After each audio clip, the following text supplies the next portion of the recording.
Bismillahirrahmanirrahim. Assalamualaikum warahmatullahi wabarakatuh. Bismillah, alhamdulillah, wassalatu wassalamu ala habibillah Sayyidina Muhammad ibn Abdillah wa ala alihi wa sahbihi wa mawalah.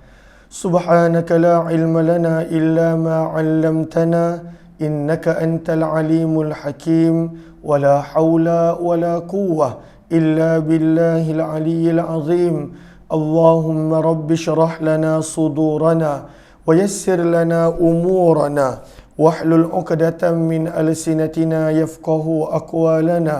اللهم فقهنا في الدين وعلمنا التأويل. اللهم ألهمنا مراشد أمورنا وأعذنا من شرور أنفسنا برحمتك يا رب العالمين. والحمد لله رب العالمين. Alhamdulillah summa alhamdulillah. Apa khabar sahabat-sahabat semua? Salam tahajud.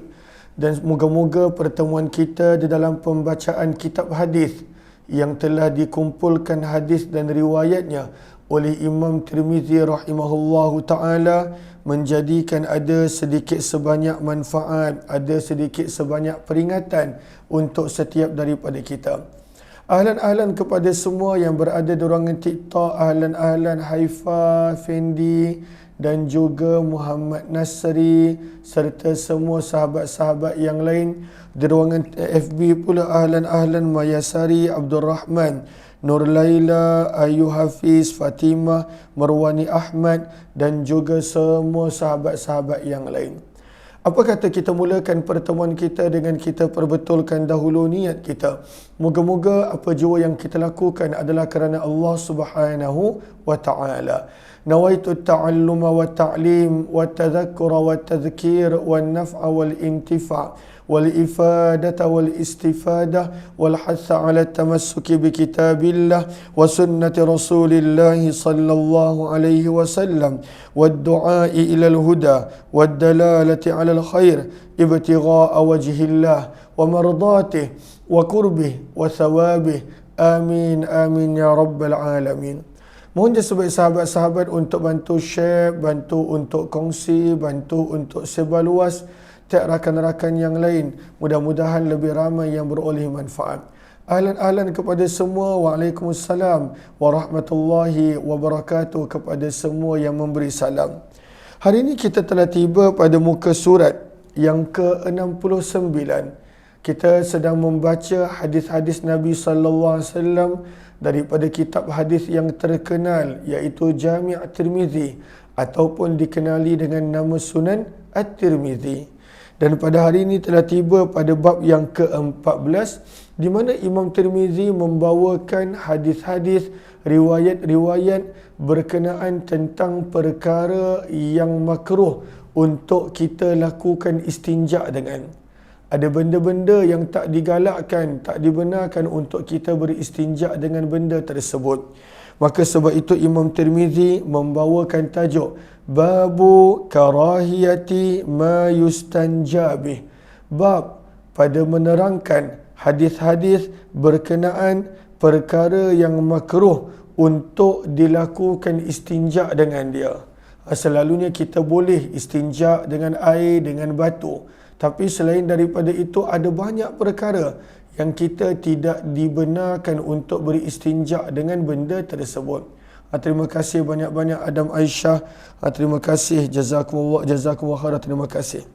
Maka untuk ini Imam Tirmizi bawakan beberapa riwayat untuk menyokong tajuk yang beliau letak bahawa ada benda yang makruh untuk kita beristinja dengan benda tersebut.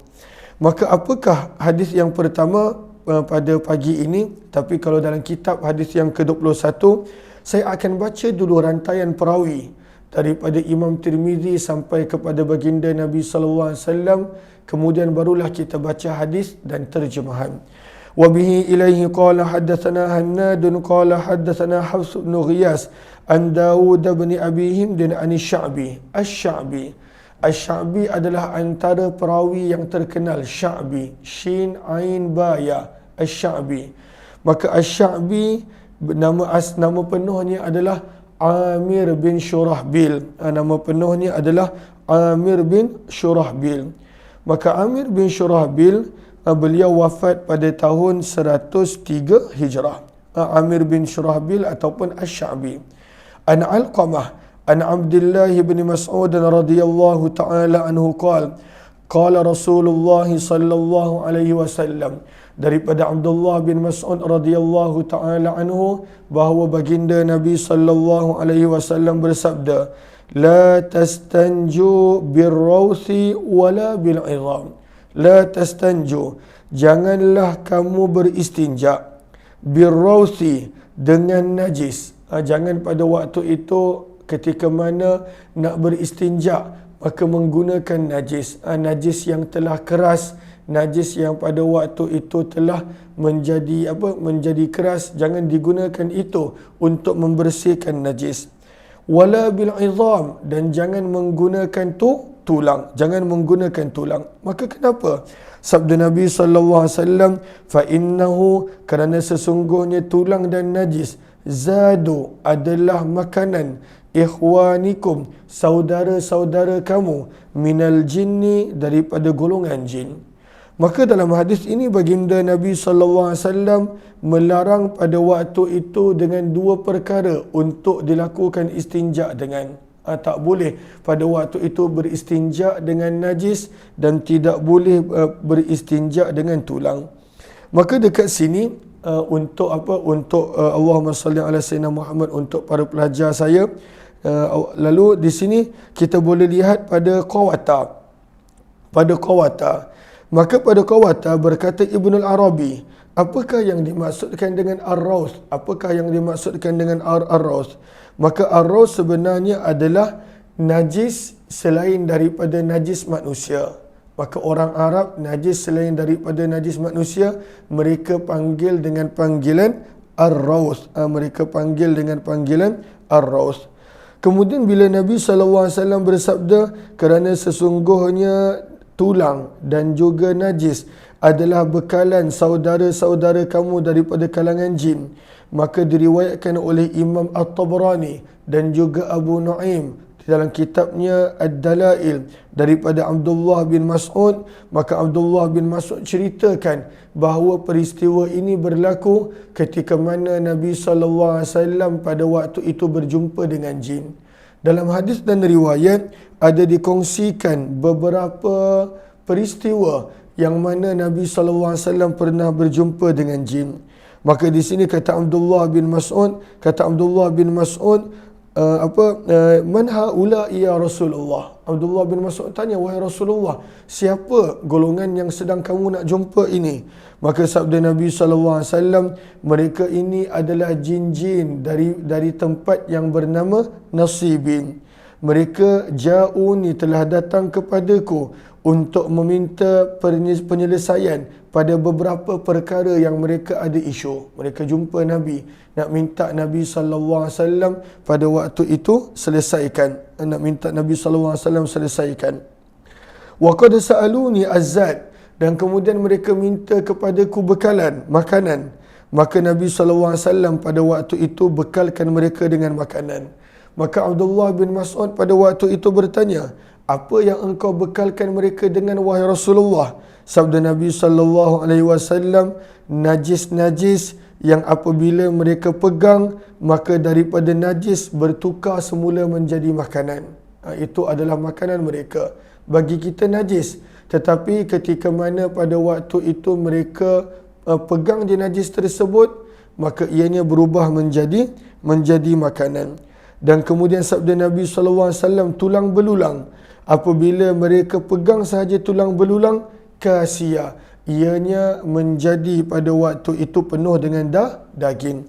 Wa inda zalika, kata Abdullah bin Mas'ud, semenjak daripada itu Nabi SAW melarang menggunakan tulang dan menggunakan najis untuk dilakukan istinja, sebab ianya adalah bekalan dan makanan untuk jin. Bila disebut zadu ikhwanikum, bekalan saudara-saudara kamu daripada kalangan jin, menunjukkan adanya jin yang Islam, adanya jin yang beriman. Kemudian di sini para ulama jelaskan juga berkenaan tentang makanan-makanan yang dimakan oleh jin. Maka tadi kita dah nampak bahawa ada benda yang bagi kita tidak boleh lagi dimakan, tak ada apa-apa, tapi dijadikan itu sebagai makanan untuk mereka. Namun daripada hadis ini pengajaran yang kita boleh dapat bahawa baginda Nabi sallallahu alaihi wasallam pada waktu itu Nabi sallallahu alaihi wasallam larang untuk beristinja dengan dua benda, tulang dan juga najis-najis yang telah menjadi keras daripada najis binatang. Seterusnya kata Imam Tirmizi, wa fil babi, dan di dalam bab ini ada hadis yang lebih kurang sama maknanya daripada Abu Hurairah, yang mana hadis tersebut ada dalam riwayat Bukhari daripada Salman Al-Farisi, daripada Jabir bin Abdullah dan juga daripada Abdullah bin Umar radhiyallahu taala anhuma. Maka ini adalah hadis yang ke-21. Qala Abu Isa, berkenaan tentang hadis ini Imam Tirmizi rahimahullahu taala berkata, terima kasih kepada sahabat-sahabat terima kasih kepada sahabat lepas istinja, lalu istinja menggunakan air. Kalaulah pada waktu itu seseorang tersebut istinja dengan menggunakan air, tak ada masalah. Tapi kalaulah istinja menggunakan batu ataupun tisu, kemudian ada air, tak ada masalah, mencukupi. Kalaulah walaupun ada air, menggunakan istinja dengan tisu ataupun batu, maka tidak perlu basuh balik. Cuma yang paling afdal adalah menggabungkan antara batu ataupun zaman kita tisu dan juga air. Terima kasih kepada sahabat-sahabat yang bantu untuk dorongan komen. Begitu juga Allahumma salli ala Sayyidina Muhammad kepada pelajar-pelajar ibu saya bantu untuk tulis di ruangan komen. Ahlan-ahlan kepada semua. Qala Abu Isa, berkata Imam Tirmizi rahimahullah, wa qad rawa hadzal hadis, hadis yang kita telah baca tadi, hadis daripada sahabat Nabi sallallahu alaihi wasallam Abdullah bin Mas'ud. Hadis ini telah diriwayatkan juga melalui perawi Ismail bin Ibrahim dan juga lain-lain daripada guru mereka Daud bin Abi Hind, daripada Sya'bi, daripada Alqamah, daripada Abdullah bin Mas'ud. Maka dalam riwayat ini diterangkan bahawa Abdullah bin Mas'ud kana ma'an Nabi sallallahu alaihi wasallam, bersama dengan Nabi sallallahu alaihi wasallam Lailatul Jin, pada malam Nabi sallallahu alaihi wasallam bertemu dengan jin. Al-hadits bi tulih, dan dikongsikan pada waktu itu hadis dengan panjang lebar. Faqala Sya'bi, maka dalam riwayat yang lain Sya'bi berkata, Inna Rasulullah sallallahu alaihi wasallam, sesungguhnya Nabi sallallahu alaihi wasallam telah bersabda, la tastanju birraus, jangan beristinja menggunakan tulang, wala bil izam, jangan beristinja menggunakan najis binatang yang telah keras, wala bil izam, dan tidak pula tulang, kerana sesungguhnya zadu ikhwanikum, kedua-dua itu adalah bekalan dan makanan saudara kamu. Saudara kamu maksudnya jin yang Islam, minal jin, daripada kalangan jin. Maka di sini ada dua riwayat. Satunya riwayat yang kita nampak, riwayat Hafs bin Ghiyas yang kita baru baca tadi. Kemudian Imam Tirmizi bawa satu lagi riwayat yang walaupun hadisnya berbunyi sama, tetapi perawinya adalah Ismail bin Ibrahim. Maka di sini Imam Tirmizi bawakan kedua-dua riwayat. Ada riwayat Hafs bin Ghiyas dan ada riwayat perawi yang kedua namanya adalah Ismail bin Ibrahim. Maka kata Imam Tirmizi, wa ka'anna, dan seolah-olah riwayat Ismail, riwayat yang kedua iaitu riwayat Ismail bin Ibrahim, asahhu, adalah lebih sahih perawi-perawinya min riwayati, daripada riwayat Hafs bin Ghiyas, daripada riwayat Hafs bin Ghiyas. Maka seolah-olah ianya adalah begitu. Maka pada waktu itu lebih sahih. Kenapa lebih sahih? Sebahagian para ulama menyebut kerana riwayat Hafs bin Ghiyas pada waktu itu ada sedikit sebanyak perbezaan daripada anak-anak murid Sya'bi yang lain. Anak-anak murid Sya'bi, mereka ini semuanya anak-anak murid dari mereka ini semuanya pada waktu itu ambil riwayat daripada Sya'bi. Tetapi riwayat Ismail bin Ibrahim kata Imam Tirmizi lebih asah dan pada waktu itu lebih kuat. Wal amalu ala hadzal hadis inda ahli ilmi, kata Imam Tirmizi, dan inilah yang dipegang oleh kebanyakan para ulama bahawa tidak boleh beristinja menggunakan tulang dan juga beristinja menggunakan pada waktu itu najis binatang yang telah keras, tak boleh. Wa fil babi an Jabir wa Ibn Umar, dalam hadis ini, dalam bab ini ada juga hadis yang lebih kurang sama makna daripada Jabir dan Abdullah bin Umar radhiyallahu taala anhuma. Seterusnya bab yang ke-15. Bab yang ke-15. Bab yang ke-15 Imam Tirmizi mula membawakan tajuk istinja dengan air, dan ini yang paling afdal. Istinja dengan air adalah yang paling afdal. Bahkan yang paling afdal daripada itu, kalau boleh menggabungkan antara air dan batu, tapi zaman kita antara air dan tisu, gabungkan di antara kedua-duanya. Maka menggunakan air sebagai istinja. Istinja maksudnya untuk membersihkan najis. Okey. Wabihi ilaihi qala hadatsana, hadis yang ke-22. Wabihi ilaihi qala hadatsana Qutaibah wa Muhammad bin Abdul Malik. Kalau sahabat-sahabat, saya lupa nak beritahu, kalau sahabat-sahabat inginkan terjemahan, boleh ambil hadis-hadis yang telah diterjemahkan di Telegram Kuliah Umar Aziz, di Telegram Kuliah Umar Aziz. Wabihi ilaihi qala hadatsana Qutaibah wa Muhammad bin Abdul Malik ibni Abi Shawarib qala haddatsana Abu Awanah an Qatadah an Mu'adzah. Mu'adzah ini beliau wafat pada tahun 83 Hijrah. Beliau wafat pada tahun yang ke-83 Hijrah. Daripada Ummul Mukminin Aisyah radhiyallahu taala anha. Maka Aisyah berkata dengan para sahabat wanita yang pada waktu itu bersama dengan beliau. Maka kata Aisyah, murna, suruhlah kamu azwajakunna, suami-suami kamu, an yastatibu, untuk beristinja bil ma, menggunakan air. Istinjalah menggunakan air, sebab itu adalah yang paling afdal. Fa inni, kata Aisyah, kerana sesungguhnya aku astahihim, malu untuk menyampaikan kepada yang lelaki. Nabi apa kata Aisyah? Beliau malu pada waktu itu untuk menyampaikan kepada yang lelaki. Fa inna Rasulullah sallallahu alaihi wasallam, kerana sesungguhnya Nabi sallallahu alaihi wasallam kana yaf'aluh, Nabi sallallahu alaihi wasallam melakukannya, iaitu Nabi kalau beristinja, Nabi beristinja menggunakan air. Nabi SAW kalau beristinja, Nabi beristinja menggunakan air. Maka sebab itu kata Aisyah kepada para wanita yang datang belajar dengan beliau, kata Aisyah, suruh para suami untuk beristinja dengan air. Beliau malu untuk sampaikan kerana sesungguhnya Nabi SAW beristinja menggunakan air.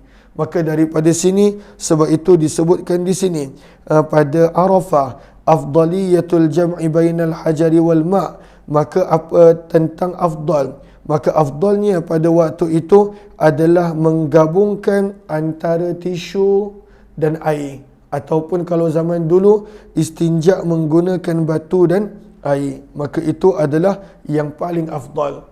Nombor 2 adalah air, dan nombor 3 barulah yang lain daripada batu, tisu dan lain-lain.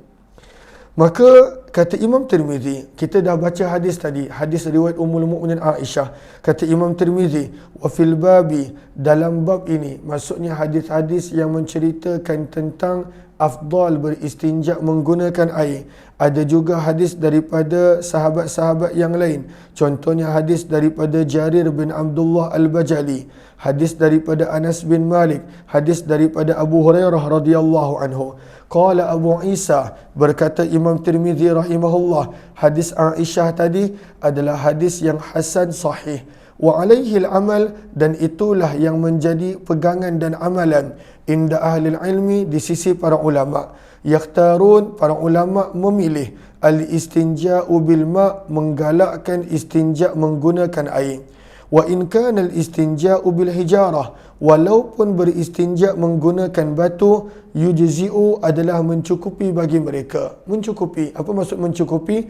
Kalaulah pada waktu itu dah guna batu, maka kalau tak guna air, mencukupi. Pada waktu itu mencukupi. Namun pada waktu itu menggunakan air kalau ada adalah lebih afdal. Fa innahum, kerana sesungguhnya di sisi para ulama, istahabbu, mereka lebih suka al-istinja, untuk beristinja dengan air. Wara'auhu, dan mereka berpandangan afdal istinja menggunakan air adalah lebih afdal, kata Imam Tirmizi rahimahullahu ta'ala. Wabihi, dan apa yang kita sebutkan tadi bahawa istinja menggunakan air lebih afdal adalah pandangan Sufyan Ats-Tsauri, Abdullah bin Mubarak, Imam Asy-Syafi'i, Imam Ahmad bin Hanbal dan Ishaq bin Rahwayh, kata Imam Tirmizi. Maka bila Imam Tirmizi kongsikan begini pandangan, dia sebenarnya nak menunjukkan kepada kita bagaimana pada zaman Imam Tirmizi ada begitu banyak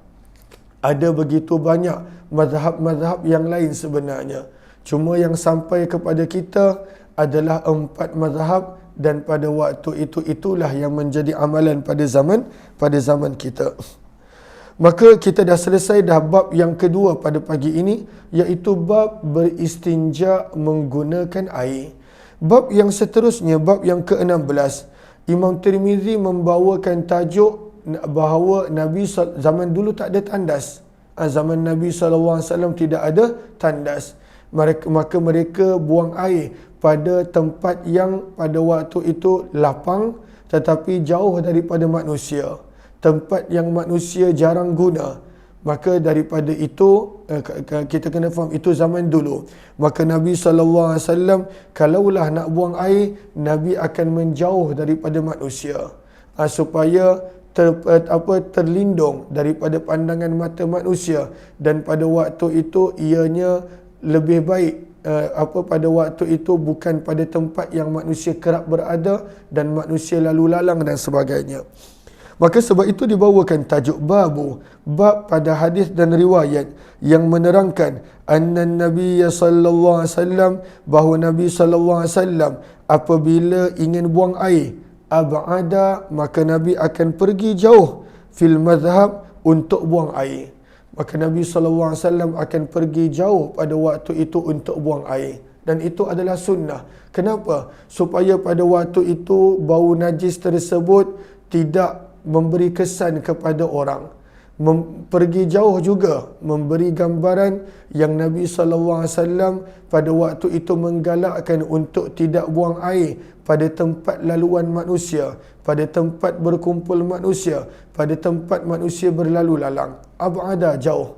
Daripada hadis ini juga pengajaran yang kita boleh dapat bagaimana Nabi SAW mengajar ketika mana nak buang air, pada waktu itu menjaga aurat daripada dilihat oleh manusia, daripada dilihat oleh manusia. Maka ini adalah bab yang ke-16. Hadis yang ke-23. Wa bihi ilaihi qala haddatsana Muhammad bin Bashar qala haddatsana Abdul Wahhab Ats-Tsaqafi an Muhammad bin Amr an Abi Salamah. Abu Salamah ini adalah anak kepada Abdurrahman bin Auf. Abdurrahman bin Auf punya anak. Abu Salamah bin Abdurrahman bin Auf. Nama asalnya adalah Abdullah. Nanti Imam Tirmizi akan kongsikan. Nama asalnya adalah Abdullah. Dan Abu Salamah ataupun namanya Abdullah bin Abdurrahman bin Auf, beliau terkenal sebagai fuqaha'us sab'ah, 7 ulama faqih yang ada di Madinah pada zaman tersebut. Maka pada zaman tabi'in, pada zaman beliau ada 7 ulama yang sangat mahir di dalam ilmu fiqh, di dalam ilmu hadis. Mereka ini dikenali sebagai fuqaha'us sab'ah, dan antaranya adalah Abu Salamah, Abdullah, anak kepada Abdurrahman bin Auf radhiyallahu taala anhu, anak kepada Abdurrahman bin Auf radhiyallahu taala anhu. Maka mereka ini dikenali sebagai fuqaha'us sab'ah. dan maka apakah hadisnya? Maka daripada Abu Salamah, iaitu Abdullah bin Abdurrahman bin Auf, Anil Mughirah bin Syu'bah, daripada Mughirah bin Syu'bah. Mughirah bin Syu'bah radhiyallahu anhu adalah sahabat Nabi sallallahu alaihi wasallam. Beliau masuk Islam sebelum daripada perjanjian Hudaibiyah. Maka kata Mughirah bin Syu'bah, kuntu ma'an Nabi sallallahu alaihi wasallam, aku pernah bersama dengan Nabi sallallahu alaihi wasallam fi safarin, di dalam sesuatu permusafiran. Fa'atan nabiyyu hajatah, maka Nabi sallallahu alaihi wasallam pada waktu itu datang kepada baginda keperluan untuk buang air. Telah datang kepada baginda keperluan untuk buang air. Fa'ab'ada, maka ini tajuk yang Imam Nawawi jadi hadis ini, bahagian ini yang Imam Nawawi jadikan sebagai dalil. Maka kata Mughirah, fa'ab'ada, maka Nabi sallallahu alaihi wasallam telah pergi jauh pada waktu itu fil mazhab, untuk buang air. Nabi sallallahu alaihi wasallam pergi jauh untuk buang air.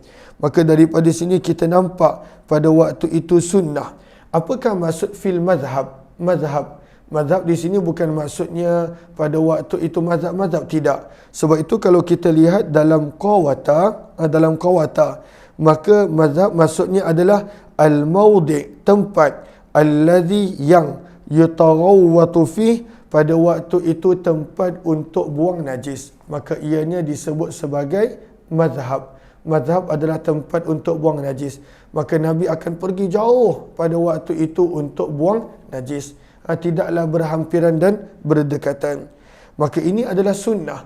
Ketika mana nak buang air, menjauh daripada manusia, daripada laluan manusia, daripada tempat manusia berada. Dan di sini Nabi SAW menitik beratkan kepada kita tentang untuk mengambil berat tentang orang lain dan juga untuk menjaga aurat. Maka kata Imam Tirmizi, lalu kita dah dengar dah hadis tadi, hadis Mughirah bin Syu'bah yang menjadi dalil. Maka kata Imam Tirmizi, wa fil babi, dan di dalam bab ini ada hadis yang lebih kurang sama dengan Mughirah bin Syu'bah punya hadis, iaitu hadis daripada Abdurrahman bin Abi Qurat, hadis daripada Abu Qatadah, hadis daripada Jabir bin Abdullah, hadis daripada Yahya bin Ubaid daripada ayahnya, hadis daripada Abu Musa al-Ash'ari, hadis daripada Abdullah bin Abbas, hadis daripada Bilal bin Harith radhiyallahu anhu. Lalu banyak lagi hadis-hadis yang lain yang mana maknanya lebih kurang sama, menceritakan Nabi kalau nak buang air, Nabi akan pergi jauh daripada manusia. Qala Abu Isa, berkata Imam Tirmizi, hadza hadisun hasanun sahih, hadis ini adalah hadis yang hasan dan sahih. Wa ruwiya, diriwayatkan daripada Nabi sallallahu alaihi wasallam, annahu kana yartadu li baulihi makana kama yartadu manzila. Maka diriwayatkan daripada Nabi sallallahu alaihi wasallam bahawa Nabi sallallahu alaihi wasallam yartadu. Apakah maksud yartadu? Kita boleh lihat pada Sahara. Sahara ni salah satu syarah. Maka apakah yartadu? Ay yatlubu makanan layyina. Nabi SAW akan mencari-cari tempat yang pada waktu itu tidak keras. Kenapa? Kerana kalaulah buang air di tempat yang keras, akan ada percikan. Maka Nabi SAW akan mencari-cari tempat yang sesuai. Dan Nabi akan mencari-cari seperti mana seorang itu dia mencari tempat yang sesuai untuk dia tinggal. Maka dia akan cari betul-betul. Maka Nabi SAW pun akan cari tempat yang sesuai untuk pada waktu itu buang air. Lagi-lagi tempat itu mestilah tempat yang lembut dan pada waktu itu supaya air tidak percik. Maka ini adalah riwayat yang ke-24. Kemudian Imam Tirmizi terangkan siapakah Abu Salamah. Abu Salamah ni siapa? Kata Imam Tirmizi, Abu Salamah namanya adalah Abdullah, anak lelaki kepada sahabat Nabi yang terkenal Abdurrahman bin Auf Az-Zuhri. Az-Zuhri adalah nama kepada kabilah, salah satu daripada kabilah Quraisy, iaitu Banu Zuhrah, yang mana ianya merujuk kepada kabilah Abdurrahman bin Auf radhiyallahu taala anhu. Muka surat yang ke-71, bab yang ke-17. Pada bab yang ke-17, Imam Tirmizi membawakan tajuk makruh untuk kencing di tempat mandi. Zaman dulu, zaman kita tempat mandi dan juga Allahumma salli ala Sayyidina Muhammad, tempat buang air adalah sama. Zaman dulu tak. Zaman dulu tempat mandi yang dimaksudkan di sini adalah tempat mandi air panas. Zaman dulu dipanggil hammam. Hammam maksudnya adalah air panas. Maka orang-orang dulu ketika mana mereka nak mandi, mereka ada tempat mandi yang khas, tempat mandi air panas. Yang mana pada kalau kita nampak di Turki masih ada tempat mandian air panas. Begitu juga di sebahagian daripada negara Arab, tempat mandian air panas. Maka itu adalah Allahumma salli ala Sayyidina Muhammad yang dimaksudkan di sini. Zaman kita ianya dah menjadi sekali tempat mandi dan juga tempat buang air. Tapi zaman dulu buang air pada waktu itu dekat tempat yang tersendiri, mandi dekat tempat yang lain zaman dulu. Ketika mana zaman sahabat dah mula ada tandas untuk buang air di dalam bangunan. Kita dah baca semalam riwayat Abu Ayyub Al-Ansari radhiyallahu anhu. Tapi zaman Nabi tak ada. Zaman Nabi nak buang air dekat tempat lapang yang tidak ada manusia, yang jauh daripada manusia. Maka yang lelaki akan pergi pada waktu siang, yang perempuan akan pergi pada waktu malam. Maka itu adalah keadaan pada zaman baginda Nabi sallallahu alaihi wasallam.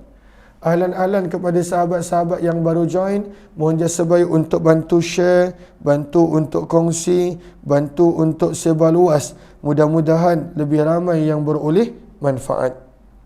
Okey. Maka daripada sini kita nampak tentang al-mughtasal, tempat mandi.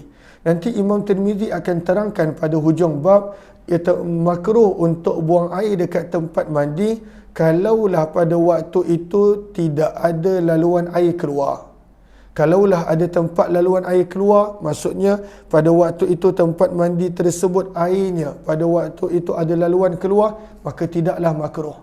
Tapi kalaulah tidak ada tempat laluan air keluar bertakung, kencing pula di situ, maka itu membawa kepada was-was dan Nabi SAW larang. Nabi SAW larang. Hadis yang ke-25. Wa bihi ilaihi qala hadatsana Ali bin Hujr wa Ahmad bin Muhammad ibn Musa qala akhbarana Abdullah bin al-Mubarak an Ma'mar an Ash'ath an al-Hasan an Abdullah bin Mughaffal radhiyallahu anhu anna an-nabiy sallallahu alaihi wasallam naha. Maka daripada Abdullah bin Mughaffal, sahabat Nabi sallallahu alaihi wasallam, maka Nabi sallallahu alaihi wasallam telah melarang. Apa yang Nabi larang? Ayyabula, Nabi melarang daripada kencingnya ar-rajul, seseorang itu, fi mustahammih, di tempat mandi. Perkataannya adalah mustaham. Sebab itu kalau kita lihat pada Sahara, apakah mustaham? Al-mawdi'ul ladzi, tempat yang yughtasalu fihi, orang pada waktu itu mandi bil hamim, dengan air panas. Maka zaman tersebut mandian air panas adalah benda yang biasa. Dan mereka pada waktu itu mandi tersebut, yang lelaki-lelaki, yang perempuan-perempuan. Maka pada waktu itu ianya adalah Nabi SAW larang. Kemudian diterangkan kenapa Nabi larang. Wa innama naha, dan hanya sahaja Nabi larang untuk melakukan perkara itu kalaulah pada waktu itu di tempat tersebut lam yakun lahu maslak, tidak ada laluan air keluar. Maka pada waktu itu air bertakung, menjadikan was-was. Ini air takung apa ni? Air takung bersih ke ataupun air takung kencing? Maka pada waktu itu Nabi SAW larang. Wabihi waqala, dan Nabi SAW bersabda, kenapa jangan kencing dekat tempat mandi yang mana menjadikan airnya bertakung? Sabda Nabi, inna ammatal waswasi minhu, kerana kebanyakan waswas daripada air kencing yang pada waktu itu dikencing dibuang di tempat mandi. Datangnya waswas ketika mana adanya air bertakung dan sebagainya. Maka daripada sini datang was-was. Bila datang was-was, mudah untuk syaitan ganggu manusia. Maka pada waktu tu was-was, ini tadi dekat tempat mandi tadi ada air. Air apa pula tu? Air kencing ke apa? Maka Nabi larang, jangan kencing dekat tempat mandian, dekat tempat bilik mandi. Cumanya zaman kita tidaklah makruh, sebab tempat mandi dan juga tempat buang air tandas adalah tempat yang sama. Tapi kalaulah kita pergi dekat sebahagian tempat yang pada waktu itu tempat mandi dan tempat buang air asing, dan dekat tempat mandi pula ada air yang bertakung, laluan keluarnya tidak ada, ataupun laluan keluarnya pada waktu itu tidak berjalan, maka makruh untuk kencing pada tempat yang seperti itu. Wafil babi, berkenaan tentang hadis yang kita baru baca tadi, ada juga riwayat-riwayat yang lebih kurang sama daripada sahabat-sahabat Nabi SAW yang lain. Qala Abu Isa, berkata Imam Tirmizi, hadis ini adalah gharibun la na'rifuhu, kami tidak mengetahui ianya ada lagi riwayat yang marfu' kecuali daripada hadis yang kita baru baca tadi, iaitu riwayat Ash'ath bin Abdullah. Dan siapakah Ash'ath bin Abdullah ini? Beliau juga dikenali dengan gelaran Ash'ath buta. Ash'ath buta. Kalaulah gelaran itu orang tersebut tidak tidak marah ataupun tidak kisah, maka tidak ada masalah. Sebab itu kita nampak dulu ada gelaran di kalangan para ulama yang terdahulu, Bishr al-Hafi, iaitu Bishr orang yang berkaki ayam, tetapi dia tak kisah, dan itu gelaran yang terkenal. Adanya gelaran Al-A'raj. Al-A'raj maksudnya orang yang tempang, maka pada waktu itu dia tak kisah. Lalu sebenarnya kalaulah gelaran itu seseorang tersebut tidak kisah, maka pada waktu itu tidak menjadi celaan. Seperti di sini dipanggil Ash'ath al-A'ma, Ash'ath yang buta. Sebab mungkin pada waktu itu banyak lagi ulama-ulama hadis lain yang bernama Ash'ath, maka untuk membezakan maka disebut dengan sifat-sifat yang tertentu.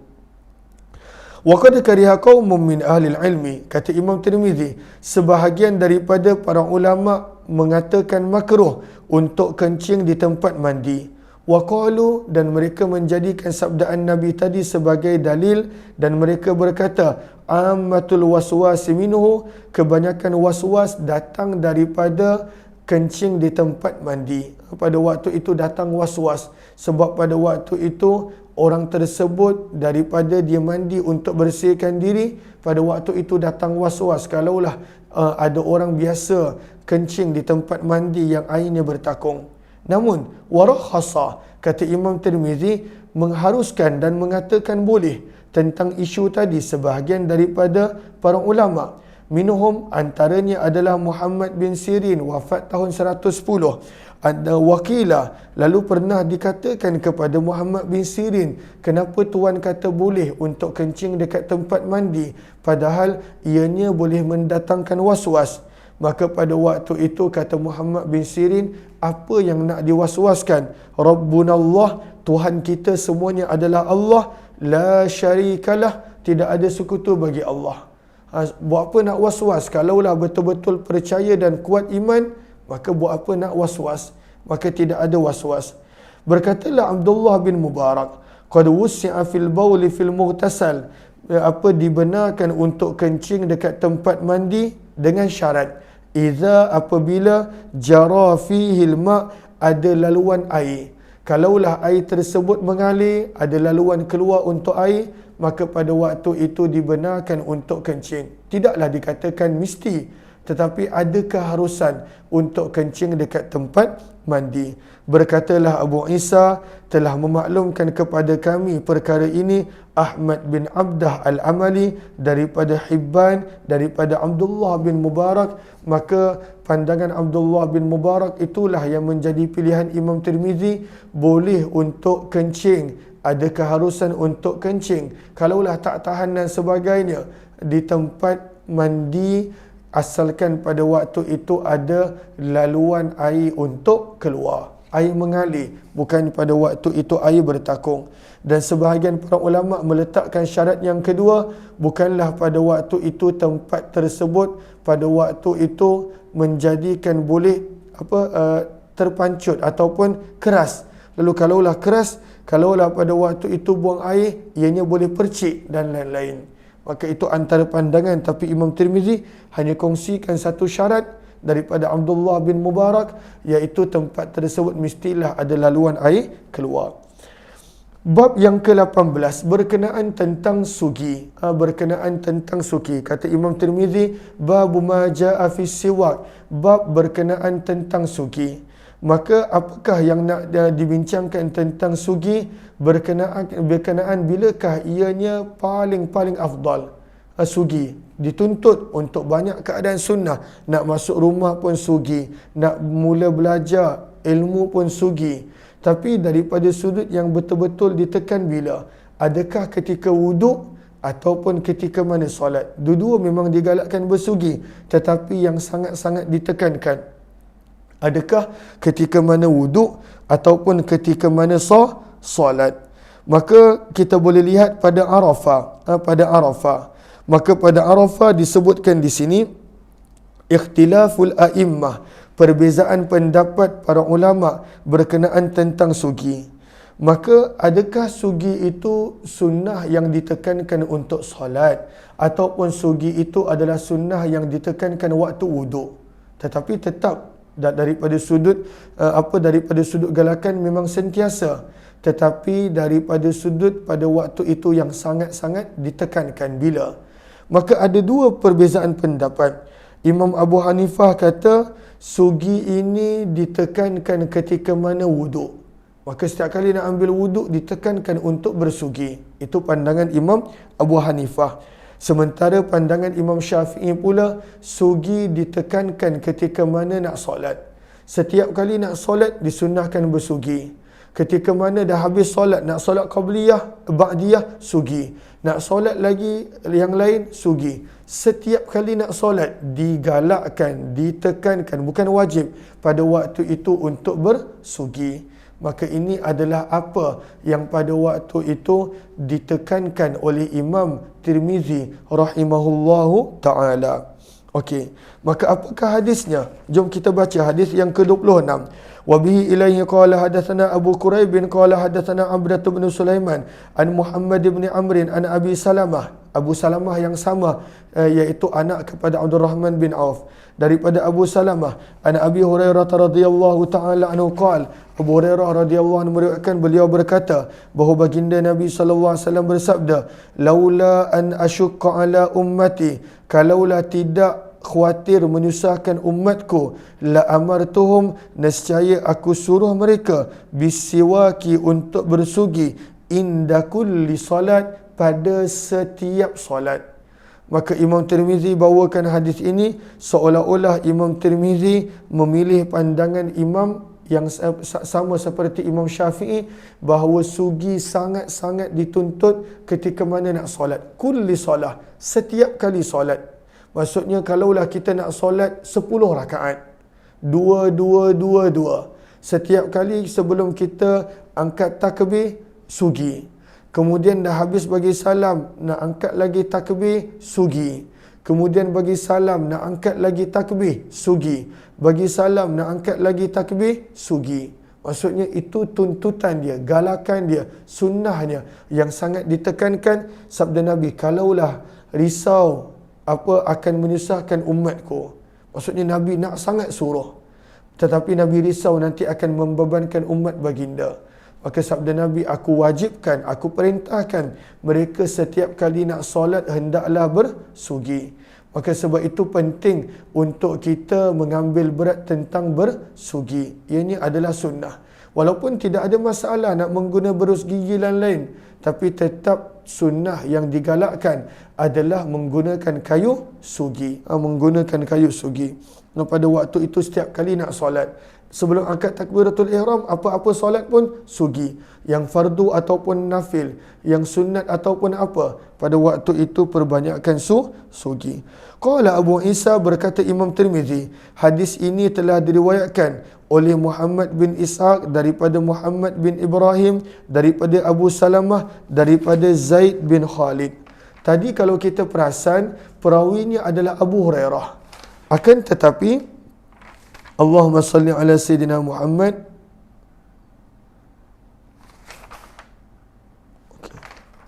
Okey. Akan tetapi anak murid Abu Salamah yang lain, iaitu Muhammad bin Ishaq dan daripada Muhammad bin Ibrahim, mereka meriwayatkan bukan daripada Abu Hurairah, tetapi daripada Zaid bin Khalid, sahabat Nabi SAW yang lain, daripada Zaid bin Khalid. Maka ada dua pada Abu Salamah, orang yang sama, anak kepada Abdul Rahman bin Auf. Satu riwayatnya daripada Abu Hurairah dan satu lagi riwayatnya adalah daripada Zaid bin Khalid radhiyallahu anhu. Maka yang mana satu pada waktu itu lebih kuat? Adakah riwayat Abu Salamah daripada Abu Hurairah ataupun riwayat Abu Salamah daripada Zaid bin Khalid radhiyallahu anhu? Maka kata Imam Tirmizi, wa hadithu Abi Salamah, dan hadis Abu Salamah daripada Abu Hurairah dan juga daripada sahabat lain Zaid bin Khalid daripada Nabi SAW, kilahuma, kedua-dua riwayat tersebut di sisiku sahih. Kedua-duanya bagus, tak ada masalah. Lalu kata Imam Tirmizi, kedua-dua riwayat Abu Salamah daripada Abu Hurairah satu, Zaid bin Khalid yang kedua, kedua-duanya sahih. Li'annahu, kerana sesungguhnya kedua-dua riwayat tadi telah diriwayatkan daripada sudut yang berbeza daripada Abu Hurairah daripada Nabi SAW. Maka riwayat Abu Hurairah bukan sekadar daripada Abu Salamah, ada juga perawi-perawi yang lain. Maka pada waktu itu kedua-dua riwayat tidak ada masalah, kedua-duanya sahih. Tetapi mana satu yang lebih kuat? Maka kata Imam Tirmizi, wa hadithu Abi Hurairah innama suhiha, namun hadis Abu Hurairah lebih disahihkan kerana ianya disokong oleh banyak lagi perawi yang lain. Sebab itu Imam Tirmizi jadikan tajuk penyokong kepada bab tadi, tajuk tadi adalah hadis Abu Hurairah, baru dibawa hadis Zaid bin Khalid radhiyallahu anhuma. Sebab hadis Abu Hurairah dia lebih banyak sanad, lebih banyak sokongan. Wa amma Muhammad, adapun Imam Bukhari, Muhammad di sini bermaksud Imam Bukhari. Adapun Imam Bukhari, faza'ama, maka Imam Bukhari mendakwa bahawa hadis Zaid bin Khalid itu lebih sahih. Maka itu pandangan Imam Bukhari, kata Imam Tirmizi, di sisi aku hadis yang lebih sahih adalah hadis Zaid bin Khalid radhiyallahu taala anhum. Maka kata Imam Tirmizi, dalam bab ini ada juga hadis-hadis daripada sahabat yang lain yang lebih kurang sama makna tentang apa yang kita baca tadi, bahawa Nabi galakkan untuk bersugi setiap kali solat.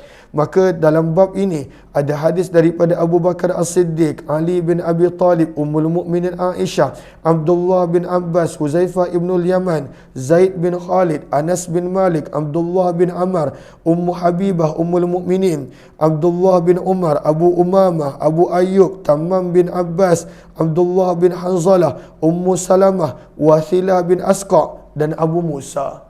17 sahabat pada waktu itu meriwayatkan hadis dengan lafaz yang ada sedikit sebanyak berbeza. Ditekankan pada waktu itu untuk bersugi setiap kali solat.